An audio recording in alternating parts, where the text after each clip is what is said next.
भारत जोड़ो यात्रा में खासकर यहाँ पर पधारे हुए मेरे हजारों भाइयों और इस मंच पर बैठे हुए हमारे नेता श्री राहुल गांधी जी और इस कार्यक्रम को विशेषकर तमिलनाडु से पधारे हुए बहुत ही मशहूर एक्टर कलाकार श्री कमल हासन जी और अभी तक हमारे साथ हमारी नेता श्रीमती सोनिया गांधी जी यहाँ पर थी और उनको भी मैं नमस्ते करते हुए कांग्रेस पार्टी के श्री वेणुगोपाल जी और जयप्रकाश अग्रवाल जी, शक्ति सिंह जी, कांग्रेस पार्टी के अध्यक्ष श्री चौधरी अनिल कुमार जी और सभी नेतागण, भाइयों और बहनों और माध्यम के मेरे दोस्तों, मैं ज़्यादा वक्त आपका लेना नहीं चाहता क्योंकि राहुल गांधी जी जो आज भारत जोड़ो पदयात्रा कर रहे हैं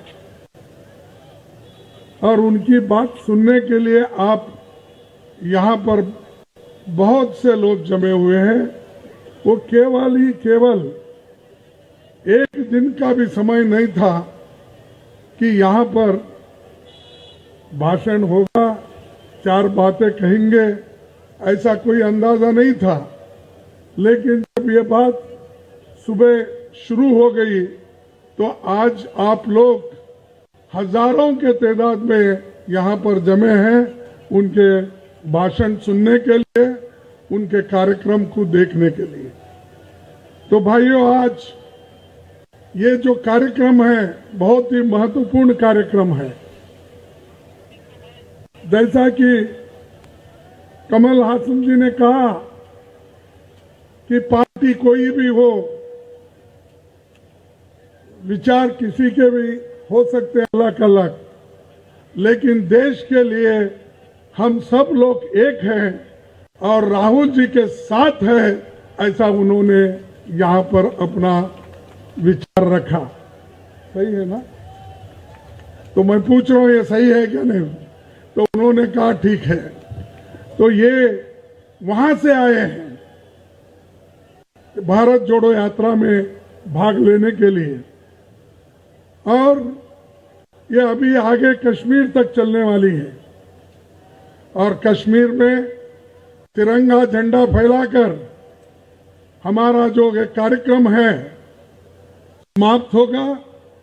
लेकिन बहुत से स्टेट में फिर भी हम कार्यक्रम शुरू किए हैं, हाथ से हाथ जोड़ो ये कार्यक्रम, और जो युवा हैं आज बहुत इसमें जुड़ रहे हैं।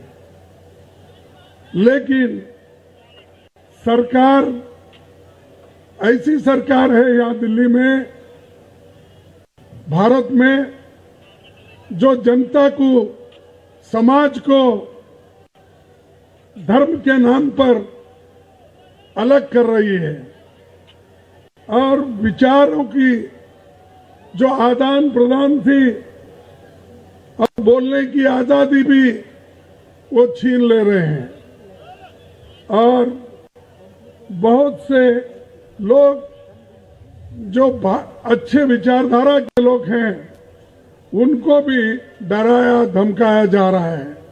यहाँ तक कि ये जो भारत जोड़ो यात्रा बड़ी यशस्वी हो रही है, कन्याकुमारी से लेकर अब तक तो दिल्ली आई है, ये देखकर यहाँ के सरकार को, बीजेपी को ऐसा हो रहा है, वो डर गए हैं, इसीलिए ये कोविड का बहाना बीच में लाए हैं।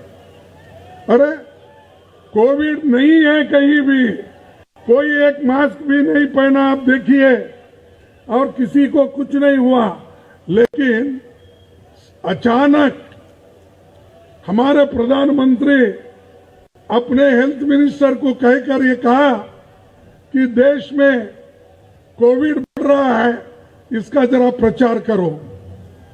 तो ये प्रचार करके उन्होंने पार्लियामेंट में अपना मास्क लगा के वहां पर आए।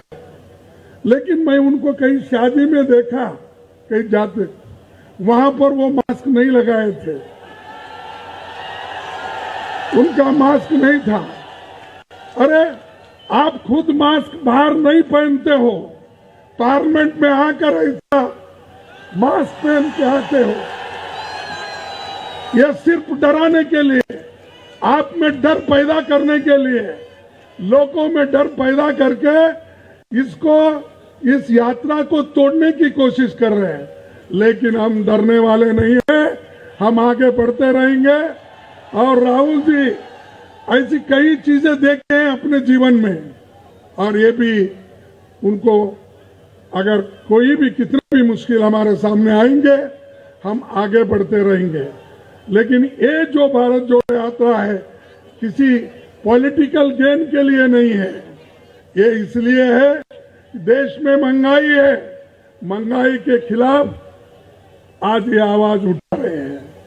अनएम्प्लॉयमेंट है, उसके खिलाफ वो आवाज उठा रहे हैं। आज चीन हमारे ऊपर हमला कर रहा है, उसके खिलाफ वो आवाज उठा रहे हैं।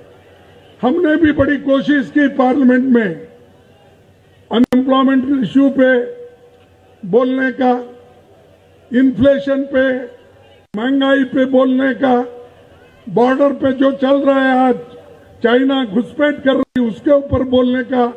लेकिन ये सरकार बोलने नहीं देती और हमारी बात नहीं सुनती, और चर्चा के लिए भी तैयार नहीं, चर्चा से भाग रहे हैं। अगर आप में हिम्मत है तो पार्लियामेंट में चर्चा करो, लोगों को मालूम होने दो कि आप किस मंशा से, किस नियत से आप चर्चा छुपाना चाहते। जब पंडित जवाहरलाल नेहरू जी के जमाने में ये बात आई थी चाइना का हमले का, उस वक्त पंडित जवाहरलाल नेहरू जी पार्लियामेंट में चर्चा के लिए तैयार हो गए। 165 एमपीज उस चर्चा में हिस्सा लिए। 1965 में भी चर्चा हुई, उस वक्त विदेश नीति पर, उस वक्त भी 3 दिन चर्चा चला।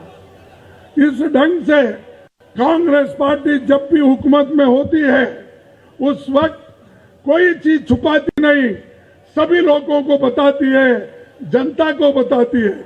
लेकिन मैं पूछना चाहता हूं, मोदी जी आप क्यों छुपा रहे हो? आप क्यों पीछे हट रहे हो और चर्चा से क्यों भाग रहे हो? हम ये पूछना चाहते हैं। तो इसलिए दोस्तों, ये भारत जोड़ो यात्रा जो राहुल जी की आइडिया है, राहुल जी ने ये निकाला और उसको अनुष्ठान में लाया। अब तक उन्होंने 3200 किलोमीटर तक अपना तय किया है, और आगे भी वो पूरा 2800 किलोमीटर उन्होंने तय किया है। बाकी का भी जल्दी तय करने वो जा रहे हैं, इसमें कोई पिछाहट नहीं है। चाहे वो कोविड हो, चाहे कुछ भी हो, हम वो चलते जाएंगे, लोगों को जोड़ते जाएंगे, लोगों को मिलते जाएंगे। और राहुल जी सिर्फ किसी कांग्रेस को ही नहीं मिल रहे हैं, या कांग्रेस कार्यकर्ताओं को नहीं, सभी को, बच्चों से लेकर बूढ़ों तक, और विद्यार्थी से लेकर प्रोफेसर तक, जर्नलिस्ट से लेकर टीवी के लोगों तक, से वो मिलकर उनकी बात सुन रहे हैं और सुनकर आगे बढ़ रहे हैं और देश में क्या माहौल है वो सब उनको मालूम है और वो मालूम कर रहे हैं और देश में भी सबको अब आहिस्ता आहिस्ता ये बात मालूम हो रही है। इसीलिए मैं ज्यादा वक्त न लेते हुए आपको यही कहूंगा, आपका जो रिस्पांस है, आप जो राहुल गांधी जी को मजबूती के साथ उनके साथ खड़े हो गए हो, इसलिए आपको सभी को मैं हार्दिक धन्यवाद देता हूं।